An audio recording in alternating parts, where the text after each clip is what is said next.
काम जो आए उसे इंसान कहते उसे इंसान कहते हैं। किसी के काम जो आए उसे इंसान कहते हैं। इंसान माने मानस।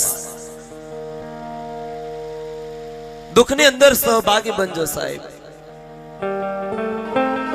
कोई गरीब मानस ने हाय क्यारे न लेता, नहींतर हूँ खूब धनवान थई जाए એટલે ગરીબ માણસ આપણને નજરે ન ચડે। પણ શાસ્ત્રમાં તો એવું લખ્યું છે કે પંક્તિ ભેદ કરો ને એનુંય પાપ લાગે હો। પંક્તિ ભેદમાં સમજાય?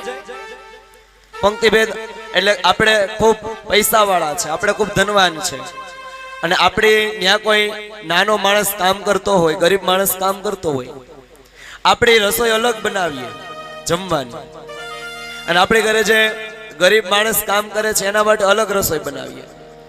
આપણે મેવા મિષ્ટાન ખાઈએ અને એને ખાલી શાક ને રોટલો ખવડાવીએ। જાઓ પંક્તિ ભેદ કરો ને એનું પણ જીવનમાં તમને પાપ લાગે છે। એટલે ક્યારેય કોઈની હાઈ ન લેવી, બદદુઆ ન લેવી। અને ક્યારેક કોઈ માણસ અંતરથી બદદુઆ આપી દે ને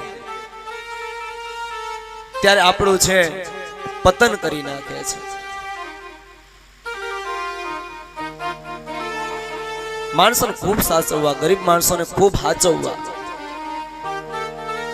અમારા માટે તો